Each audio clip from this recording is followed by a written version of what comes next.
सभी को मैं नवनीत गौतम अपने YouTube channel Navneet Gautam's classes में आप सभी का स्वागत करता हूं। तो जैसा कि आप सभी देख सकते हैं बीएससी सेकेंड ईयर फिजिक्स के लिए आपकी ऑनलाइन क्लास चल रही हैं, ठीक है। तो लास्ट क्लास तक मैंने आपको जो करा दिया था आपने बहुत अच्छे से वहां तक तैयार कर लिया होगा। आइए, लास्ट क्लास में मैंने आपको मल्टीपोल्स कराया था, यानी मल्टीपोल्स के अंतर्गत डाइपोल भी कराया था कि डाइपोल क्या होता है, और इलेक्ट्रिक डाइपोल मोमेंट की डेफिनेशन भी आपको कराई थी। आइए आज डाइपोल के कारण एक डेरिवेशन कर लेते हैं। हेडिंग क्या है? Torque on electric dipole. Torque on electric dipole,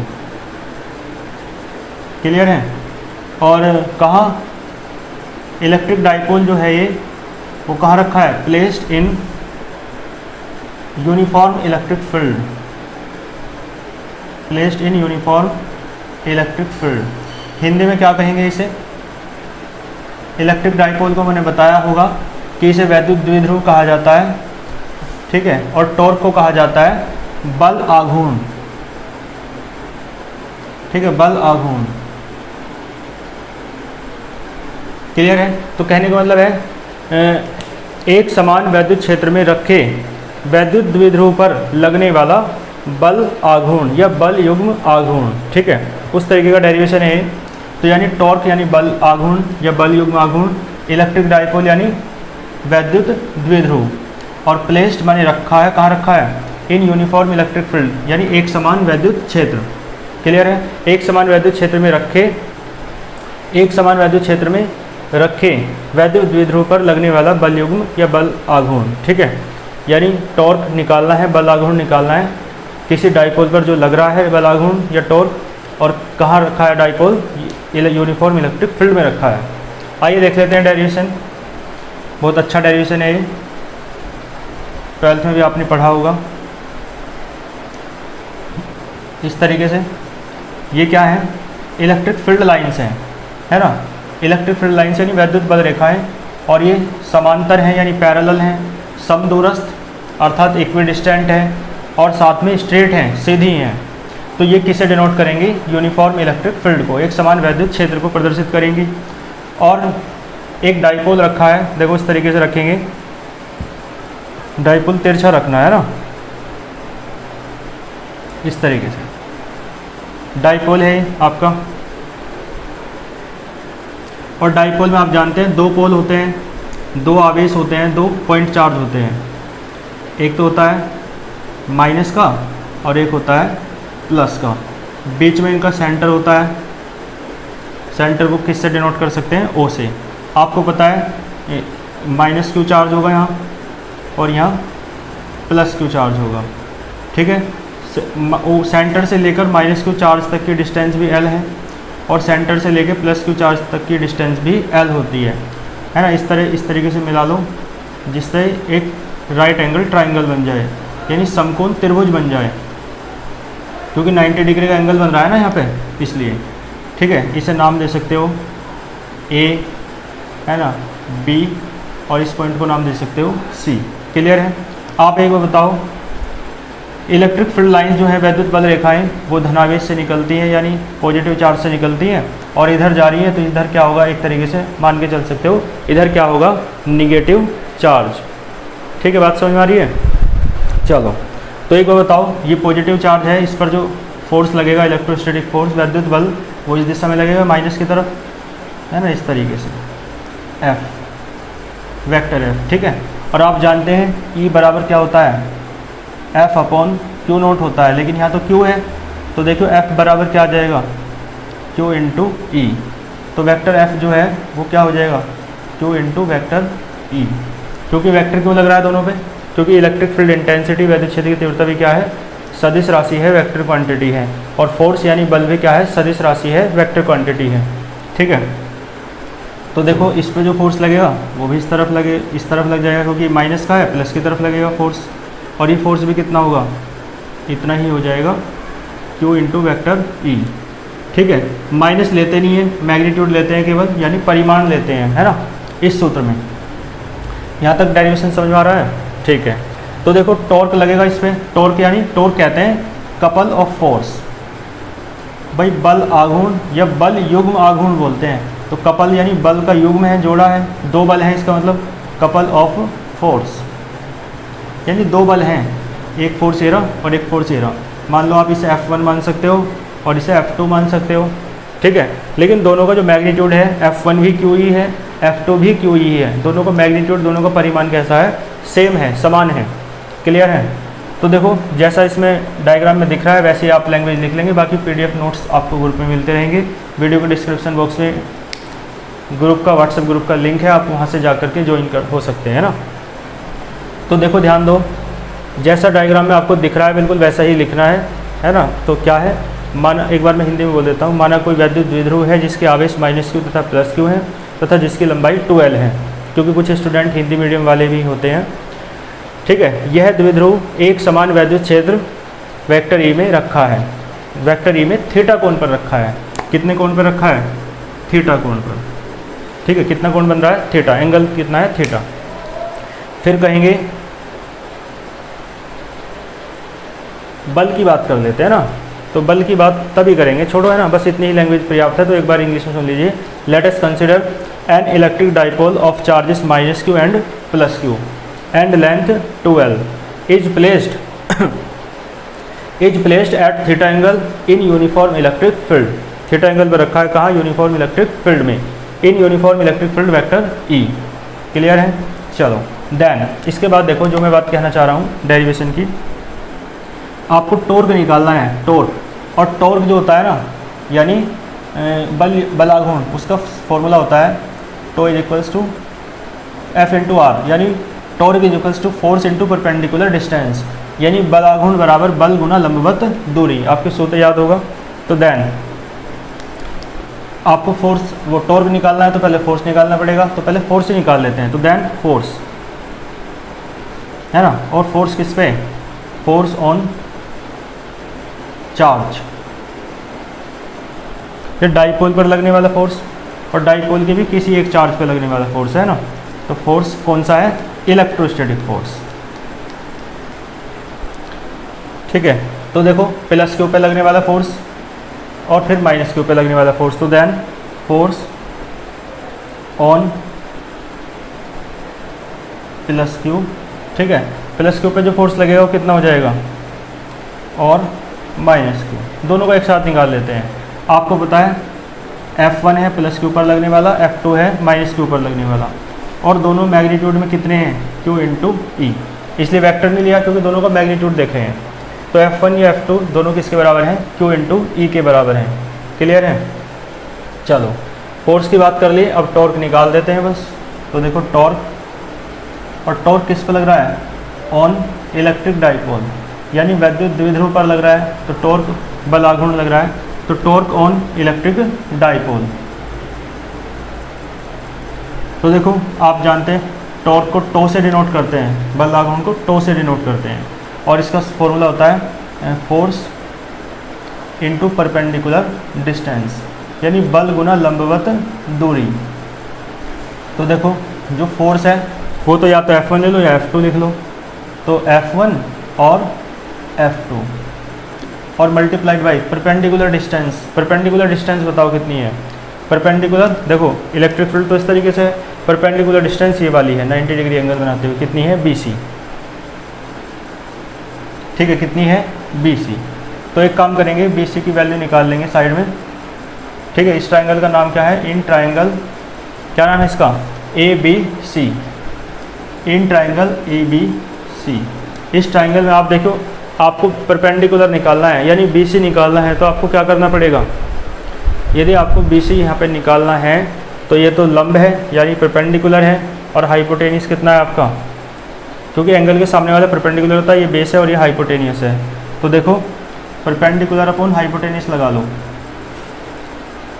यानी sin थीटा होता है, और परपेंडिकुलर है कितना, BC, और हाइपोटेनियस कितना है, हाइपोटेनियस ये है AB, और जो कितना है L, और L 2L, ठीक है। तो मैं देखो लिख देता हूँ। तो आपका जो BC है वो कितना आ जाएगा, 2L sin थीटा। BC कितना आ जाएगा, 2L sin थीटा। यहाँ तक कोई दिक्कत तो नहीं है आपको। टो बराबर है ना, बी सी की वैल्यू आपने निकाली है F1 F2 तो आप रख लेंगे, बी सी की वैल्यू आपने निकाली है, कितनी आई है 12 साइन थीटा। तो देखो बी सी की वैल्यू रखे और F1 और F2 की वैल्यू दोनों कैसी हैं, सेम है। तो यहाँ से देखो to is equals to F1 और F2 कितना है आपका क्यू ई है, F1 की वैल्यू रखो चाहे F2 की वैल्यू रखो, दोनों ही कितने हैं क्यू ई। और देखो बी सी आपका कितना है, बी सी है आपका 12 साइन थीटा। बात समझ में आ रही है आपको। अब देखो एक फॉर्मूला मैंने आपको पढ़ाया था इलेक्ट्रिक डाइपोल मोमेंट यानी वैद्युत द्विध्रुव आघूर्ण, तो उसका फॉर्मूला क्या था, उसे स्मॉल p से डिनोट करते थे और उसका फॉर्मूला है q इंटू 12।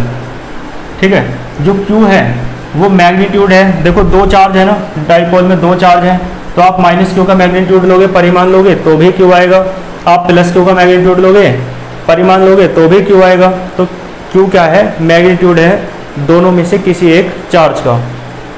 और 12 क्या है, L और L, 12 क्या है लेंथ ऑफ द डाइपोल, यानी डाइपोल जो है वैद्युत द्विध्रुव जो है उसकी लंबाई है। ठीक है, तो इसे कहते हैं P से डिनोट करते हैं और क्या कहते हैं इलेक्ट्रिक डाइपोल मोमेंट यानी वैद्युत द्विध्रुव आघूर्ण। तो आइए देख लेते हैं। तो एक काम करो Q इंटू 12 बना लो, तो ये जो Q है ना इसके साथ 12 को लिख लो और ये हो जाएगा E, और इंटू में क्या है साइन थीटा। क्लियर है, तो टो बराबर कितना है आपका, ये तो P बन जाएगा क्योंकि आप साइड में लिख सकते हो, क्योंकि Q इंटू 12 क्या होता है P होता है, तो ये हो जाएगा P E sine theta. Tau क्या होता है पी ई साइन थीटा, कोई दिक्कत वाली बात आपको नहीं होगी। टो किसके बराबर होता है पी ई साइन थीटा के। ठीक है, तो यहाँ तक आप स्क्रीनशॉट ले लीजिए, बाकी है ना पीडीएफ नोट्स आपको मिलते ही रहेंगे ग्रुप में, और वीडियो क्लास को अटेंड करते समय आप रफली नोट्स बनाते रहा करें, है ना। फिर पीडीएफ नोट्स रफली नोट्स जो बनाए हैं और किसी एक बुक की हेल्प से, तीनों के कॉम्बिनेशन से आप जो नोट्स बनाएंगे वो सबसे बेस्ट नोट्स होंगे। ठीक है, तो मैं इसे रफ कर देता हूँ, इधर से आपने स्क्रीनशॉट ले लिया होगा।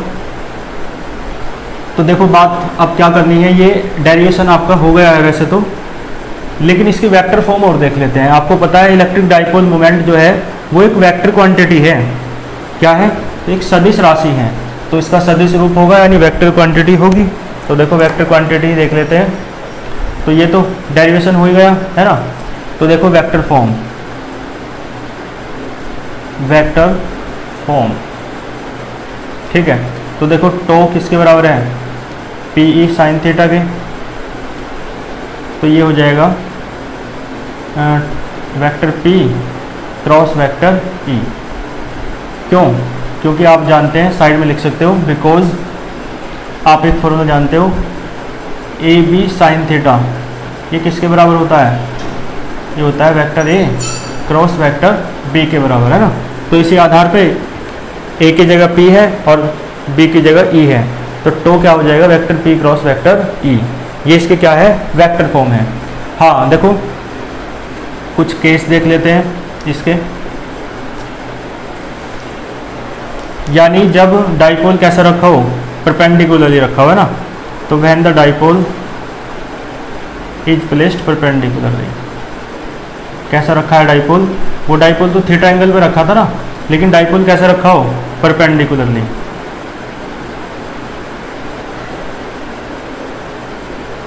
ठीक है, when the dipole is placed perpendicularly, और कहाँ रखा है इलेक्ट्रिक फील्ड में। तो देखो इलेक्ट्रिक फील्ड है इस तरीके से, लेकिन डाइपोल कैसा रखा है परपेंडिकुलर इस तरीके से, है ना। वो जो ऐसा था ना उसे बस देखो जो ऐसे था उसे ऐसे कर दिया है, तो इधर माइनस क्यू था तो ये तो माइनस क्यू है, और ये क्या है प्लस क्यू है।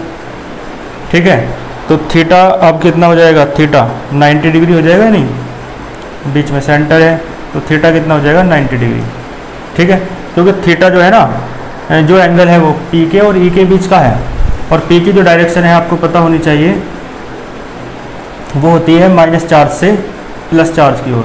तो वेक्टर पी और ई की जो डायरेक्शन है वो इस तरफ है ना, इस तरफ। ये क्या है वेक्टर ई, तो वेक्टर पी की डायरेक्शन ऊपर की तरफ है और वेक्टर ई की डायरेक्शन इस तरफ है, तो 90 डिग्री एंगल बन रहा है। तो थीटा यहाँ पे कितना हो जाएगा, इसका अर्थ ये हो जाएगा that is theta is equals to 90 degree. तो देखो पी ई साइन 90, और साइन 90 जो है ना उसकी वैल्यू 1 होती है। तो यहाँ से थीटा की वैल्यू मैक्सिमम ली, तो टॉर्क की जो वैल्यू है वो भी कैसी होगी, मैक्सिमम। तो टो मैक्सिमम यहाँ से निकल गया P इंटू ई, ठीक है। टो मैक्सिमम क्या हो गया, P इंटू ई। तो ये केस फर्स्ट था जब डाइपोल कैसे रखा है, परपेंडिकुलरली। आइए देख लेते हैं केस सेकंड। केस सेकंड में क्या करना है, केस सेकंड में डाइपोल को रखना है पैरेलली, है ना, पैरेलली रख लो। केस तो बहुत सारे बनेंगे लेकिन दो मेन केस में बता देता हूँ, ठीक है जी। तो देखो case second,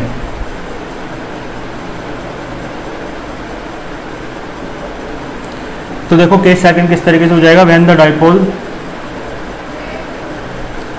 dipole is placed, है ना, कहाँ रखा है, व्हेन डाइपोल इज प्लेस्ड, कहाँ कैसा रखा है, पैरेलली, ठीक है जी। तो पैरेलली रखने का पता क्या हो जाएगा, थीटा 0 हो जाएगा, क्योंकि देखो डायग्राम से समझ लो थीटा 0 कैसे होगा। डाइपोल देखो ऐसे रखा है ना, इधर माइनस क्यू चार्ज और इधर प्लस क्यू चार्ज, इधर क्या चार्ज है, माइनस क्यू, बीच में सेंटर होता है ना। तो देखो पी की डायरेक्शन इस तरफ, माइनस चार्ज से प्लस चार्ज की ओर, वेक्टर पी, और ये वेक्टर ई है। तो देखो वेक्टर पी की डायरेक्शन भी इस तरफ, वेक्टर ई की डायरेक्शन भी इस तरफ, डायरेक्शन सेम है, तो क्या हो जाएगा, थीटा 0 हो जाएगा।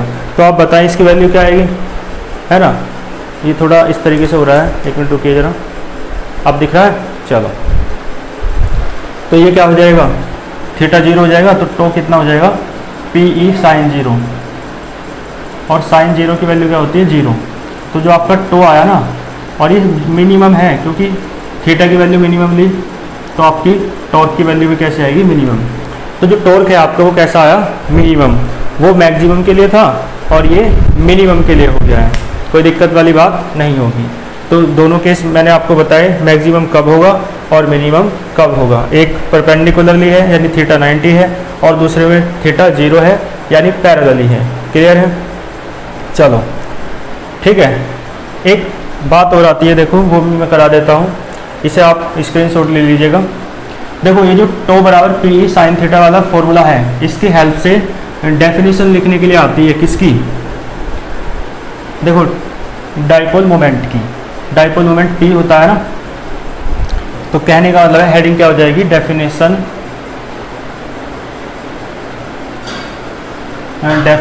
Of electric dipole moment. Electric dipole moment समझते हैं आप क्या होता है, वैद्युत द्विध्रुव आघूर्ण। तो इसकी डेफिनेशन देनी है इलेक्ट्रिक डाइपोल मोमेंट की, लेकिन है ना, अब आप सोचेंगे वो तो करा रखी है, क्योंकि P बराबर Q इंटू 12 के आधार, इस फॉर्मूले के अनुसार जो डेफिनेशन थी वो लास्ट लेक्चर में मैंने आपको करवाई थी, है ना। लेकिन इसकी डेफिनेशन देनी है अब इस फॉर्मूले के आधार पर जो आपने प्रूफ कराया, tau is equals to P E sine theta.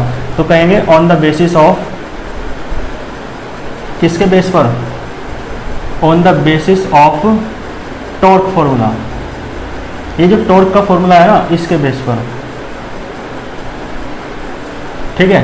तो देखो आप एक बताओ, आप लिखेंगे वी नो दैट, है ना, वी नो दैट, क्या जानते हो, तो आप जानते हैं टॉर्क फॉर्मूला, है ना, यानी टॉर्क, कौन सा टॉर्क, ऑन डाइपोल, जो डाइपोल पे टॉर्क लग रहा है ना, और वो फॉर्मूला कितना है, tau is equals to P E sine theta. Clear है। देखो हमें P की डेफिनेशन देनी है, तो ये सारे तो खत्म करने पड़ेंगे ना, P टो के बराबर आ जाएगा, फिर देखेंगे डेफिनेशन। तो E को क्या मानो, इलेक्ट्रिक फील्ड यानी वैद्युत क्षेत्र की तीव्रता को मान लो 1, और इसकी यूनिट होती है, मात्रक होता है न्यूटन पर कूलम, ठीक है ना। और साइन थीटा, साइन 90 का मान 1 होता है, जब भी तो खत्म होगा, तो थीटा इज इक्वल्स टू 90 मानना पड़ेगा, क्योंकि तभी साइन 90 कितना होगा, 1। तो थीटा कैसा मानना पड़ेगा, 90। तो देखियो इस स्थिति में क्या हो जाएगा, टो P के बराबर आ जाएगा, टॉर्क किसके बराबर आ जाएगा, P के, ठीक है। तो ये मैंने बेस बना दिया है, अब डेफिनेशन लिखने का। केस सेकंड आपने स्क्रीनशॉट ले लिया होगा या नोट कर लिया होगा। चलो तो देखो कहने का मतलब है जो इलेक्ट्रिक डाइपोल मोमेंट है ना, एक बार हिंदी में सुन लीजिए, जो वैद्युत द्विध्रुव आघूर्ण है वो बलाघूर्ण के बराबर है ना। लेकिन एक शर्त है, दो शर्त हैं कि ये जो डाइपोल है वो रखा हो ऐसे इलेक्ट्रिक फील्ड में, ऐसे वैद्युत क्षेत्र में जिसका परिमाण, जिसका मैग्नीट्यूड 1 न्यूटन पर कूलम हो, है ना। और साथ में कैसे रखा हो, 90 डिग्री का एंगल बनाते हुए रखा होना चाहिए, परपेंडिकुलरली रखा होना चाहिए। तब जो टॉर्क होगा वही डाइपोल हो जाएगा, मतलब डाइपोल मोमेंट हो जाएगा, ठीक है। यानी जब तब जो बलाघूर्ण होगा वही द्विध्रुव आघूर्ण हो जाएगा। तो देखो डेफिनेशन क्या लिखेंगे, यानी द डाइपोल मोमेंट जो है ना, मैं लिख देता हूँ डाइपोल मोमेंट। और डाइपोल मोमेंट किसका होता है, डाइपोल का तो होता है। तो electric dipole moment, electric dipole moment, तो आप लिख लेंगे इलेक्ट्रिक डाइपोल मोमेंट, ठीक है जी। और किसका है, ऑफ ए या of an electric dipole, clear है। यानी किसी वैद्युत द्विध्रुव का वैद्युत द्विध्रुव आघूर्ण किसके बराबर होता है, इज इक्वल टू, यानी बराबर होता है किसके, आप देखें बलाघूर्ण के बराबर है, यानी टॉर्क के, इज इक्वल टू टॉर्क, ठीक है। और टॉर्क किस पे लग रहा है, बलाघूर्ण किस पे लग रहा है, डाइपोल पे। तो टॉर्क ऑन डाइपोल, और कौन सा डाइपोल, जो जिसके लिए बात कर रहे हैं, तो टॉर्क ऑन दैट डाइपोल, है ना, उस डाइपोल के। और उस कौन सा है ये बताएंगे, टॉर्क ऑन दैट डाइपोल, उस डाइपोल पर लगने वाले जो है टॉर्क के बराबर है, कौन, इलेक्ट्रिक डाइपोल मोमेंट। और इलेक्ट्रिक डाइपोल मोमेंट किसका है, इलेक्ट्रिक डाइपोल का है, ठीक है। तो कहने का मतलब है किसी द्विध्रुव पर, किसी द्विध्रुव का वैद्युत द्विध्रुव आघूर्ण जो है, किसी वैद्युत द्विध्रुव का वैद्युत द्विध्रुव आघूर्ण उस बलाघूर्ण के बराबर होता है, यहाँ इसका अर्थ ये है, ठीक है। तो किस बलाघूर्ण के बराबर है, देखो, तो इज इक्वल टू टॉर्क, और कौन सा टॉर्क, दैट टॉर्क, उस बलाघूर्ण के बराबर है ना। तो is equal to that torque, that torque on that dipole, कौन सा डाइपोल, विच, जो रखा है, विच इज प्लेस्ड, जो रखा है ना, कहाँ रखा है, इलेक्ट्रिक फील्ड में। तो विच इज प्लेस्ड, जो रखा है कहाँ, 1 न्यूटन पर कूलम के इलेक्ट्रिक फील्ड में। तो which is placed in electric field